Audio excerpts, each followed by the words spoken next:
আজকে দীর্ঘ 10 বছর পর আমি আপনাদের মাঝে এসেছি। আল্লাহ আমাকে নিয়ে এসেছেন। আল্লাহর দরবারে শুকরিয়া আদায় করি, আপনাদের কাছে কৃতজ্ঞতা প্রকাশ করি।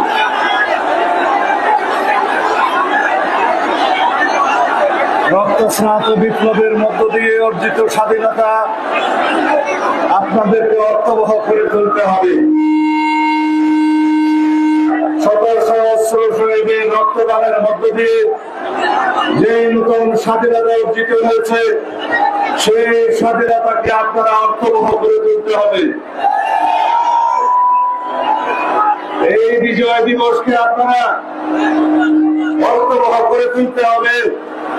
বাংলাদেশের ভবিষ্যৎ প্রজন্মের জন্য, আমাদের সকল সন্তান সন্ততিদের ভবিষ্যতের জন্য এমন একটি বাংলাদেশ বিনির্মাণ করতে হবে, যেই বাংলাদেশ শত সহস্র শহীদের স্বপ্ন ছিল।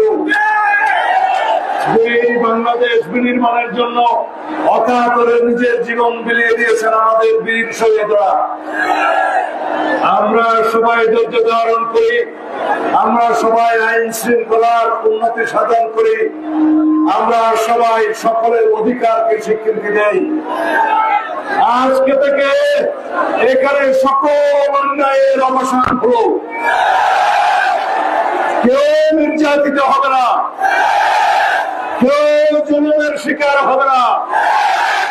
সকলকেই সকলের অধিকারের প্রতি স্বীকৃতি দিতে হবে। আমরা সবাইকে যার যার অধিকার ভোগ করার জন্য স্বাধীনতা নিশ্চিত করতে হবে। আমরা সবাই বাংলাদেশী, কেউ আমরা এখানে মুসলমান, কেউ হিন্দু, কেউ বৌদ্ধ, কেউ খ্রিস্টান, সেটা যার যার ধর্ম সে পালন করবে, কিন্তু আমরা সবাই বাংলাদেশী। একটাই পরিচয়, আমরা এদেশের নাগরিক। আমাদের সকল নাগরিকের মানবাধিকার, মৌলিক অধিকার, সকল রকমের সাংবিধানিক অধিকার আমরা অর্জন করেছি ইনশাআল্লাহ। সেই অর্জন করার জন্য শত সহস্র শহীদকে রক্তদান করতে হয়েছে।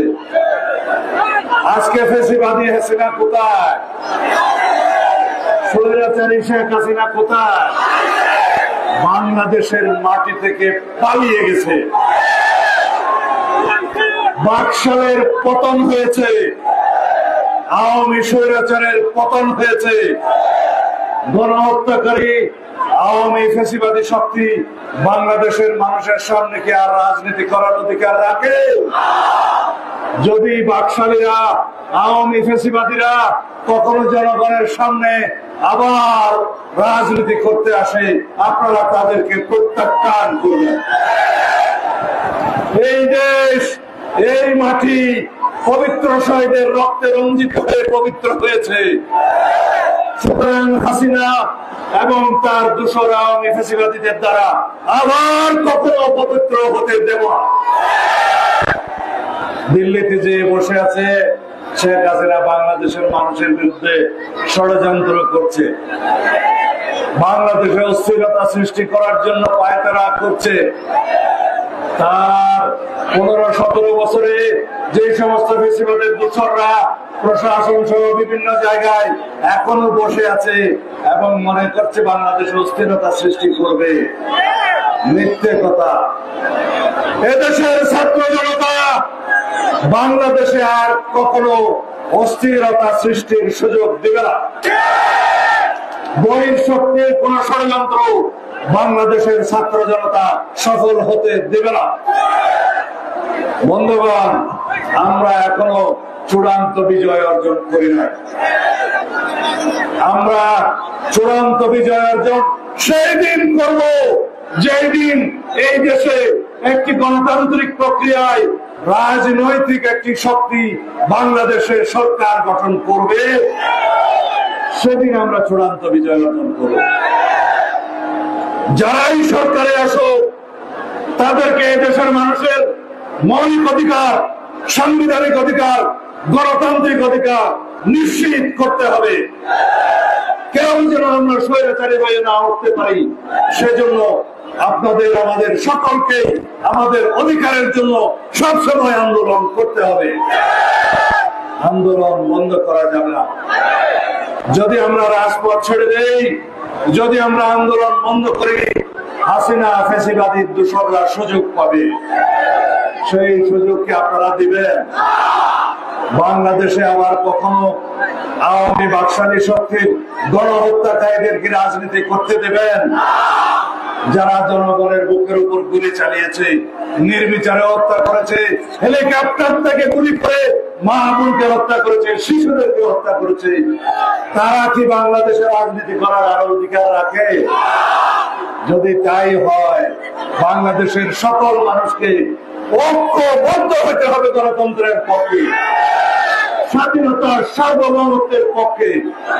এদেশের মানুষের অধিকারকে আমরা ইনশাআল্লাহ সব সময় মানুষের জন্য রক্ষা রাখবো।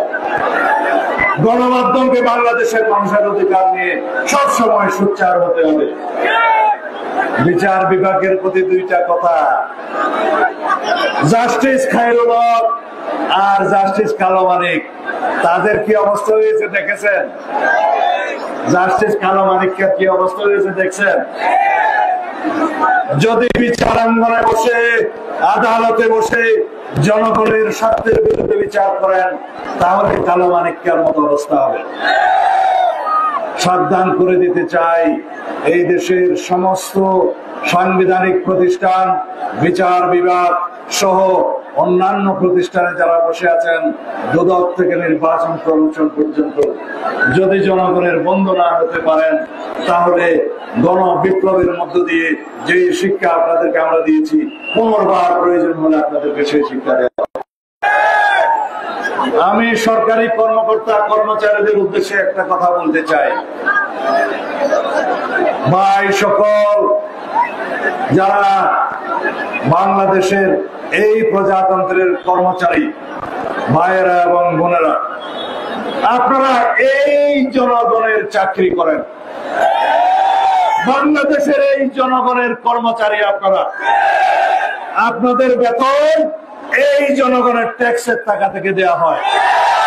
সুতরাং জনগণের কর্মচারী হিসেবে তাদের সেবা করবেন। অন্যায় যদি কোনোদিন করে থাকেন, তাহলে জনগণ আপনাদের ক্ষমা করবে। এই বার্তাটা দিতে চাই আজকে থেকে।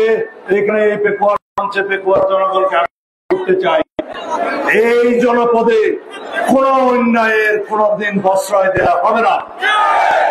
যদি সে আমার দলের লোক হয়, তাকেও শায়েস্তা করা হবে। যদি জনগণের স্বার্থের বিরুদ্ধে সে দাঁড়ায়, কোন অন্যায়ের প্রশ্রয় আমরা দেব না। সকল নির্যাতনের অবসান হলো, সকল অবিচারের অবসান হলো, ন্যায় বিচার প্রতিষ্ঠা হলো। ইনশাআল্লাহ আপনারা মুক্ত মনে স্বাধীনভাবে সার্বভৌম দেশের নাগরিক হিসাবে আপনাদের সকল অধিকার ভোগ করবেন। আমি আজকে রাতে আপনাদের সাথে আর বেশি কথা বলবো না। আমি আমার মৃত্যুকূপ থেকে, হাসিনার মৃত্যুকূপ থেকে কিভাবে আল্লাহ আমাকে বের করেছে তার একটা কথা বলতে চাই। মনোযোগ দিয়ে শুনবেন। আমি স্বৈরাচারী শেখ হাসিনার মৃত্যু গুহার মধ্যে 61 দিন প্রতি মুহূর্তে মৃত্যুর প্রহর গুনছিলাম।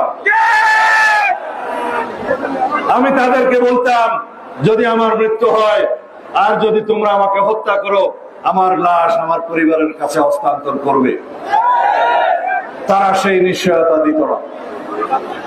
আপনারা কি এমন একটা জায়গা চান, এমন একটা বাংলাদেশ চান যেখানে মানুষকে গুম করে রাখা হবে, যেখানে মানুষকে যেমন খুশি হত্যা করা হবে?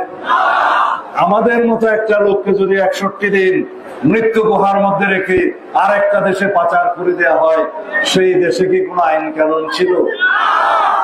সেই দেশে কি কোন রকমের কোন অধিকার ছিল? সেই রকম একটা দেশকে আপনারা কল্পনা করেন? তাহলে বন্ধুগণ, ভাইগণ, আপনারা পরস্পরের অধিকারের প্রতি সম্মান করবেন। বাংলাদেশে ভবিষ্যতে কোনদিন কেউ আর গুম হবে না, কাউকে বিচার বহির্ভূত ভাবে হত্যা করা হবে না। কাউকে অন্যায়ভাবে আটক করা হবে না, কাউকে অবিচারের শিকার হতে হবে না। সেই রকম একটা বাংলাদেশ প্রতিষ্ঠা করা হবে ইনশাআল্লাহ। আর সেই স্বপ্ন কাদের ছিল? যারা শহীদ হয়েছে, গণ আন্দোলনের মধ্য দিয়ে গণ বিপ্লব ঘটিয়েছে, রক্তস্নাত এই নতুন বাংলাদেশে সেই শহীদের স্বপ্ন পূরণ করার জন্য আসুন আমরা ঐক্যবদ্ধ থাকি। আল্লাহ আমাদের সহায়তা করবেন। নসরুম মিনাল্লাহ ওয়া ফাতহুল করিম। আসসালামু আলাইকুম ওয়া রাহমাতুল্লাহি ওয়া বারাকাতুহু। বাংলাদেশ জিন্দাবাদ, বাংলাদেশ জাতীয়তাবাদী দল জিন্দাবাদ, শহীদ জিয়া অমর হোক, বেগম খালেদা জিয়া জিন্দাবাদ, তারুণ্যের অহংকার জনাব তারেক রহমান জিন্দাবাদ। আমি একটা অনুষ্ঠানের ঘোষণা দিচ্ছি। শত সহস্র শহীদের রক্তদানের মধ্য দিয়ে এই নতুন বাংলাদেশে পেকুয়ার নামটাও সংযুক্ত হয়েছে। পেকুয়ার সেই শহীদের নাম কি? পেকুয়ার সেই শহীদের নাম কি? সেই ছেলেটা আমাকে তার শহীদ হওয়ার 2-3 সপ্তাহ আগে দেখতে গিয়েছিল। আমি তাকে আর জীবিত দেখতে পাইনি। আমি কালকে তার মায়ের সাথে দেখা করতে যাব। কালকে সকাল 11টা থেকে 12টার মধ্যে আমি শহীদ ওয়াসিমের কবর জিয়ারত করতে যাব, তার মায়ের সাথে দেখা করতে যাব, তাদেরকে সান্ত্বনা দিতে যাব। এবং পেকুয়াবাসী শহীদ ওয়াসিমের শহীদি রক্তের সাথে সবসময় একাত্মতা থাকবে। যে ওয়াসিম স্বপ্ন দেখে গেছে একটি ন্যায়, একটি সুন্দর, একটি সবার অধিকার ভোগ করার মতো একটি গণতান্ত্রিক বাংলাদেশের, সেই বাংলাদেশ আমরা প্রতিষ্ঠা করবো ইনশাআল্লাহ। খুদা হাফেজ। বাংলাদেশ।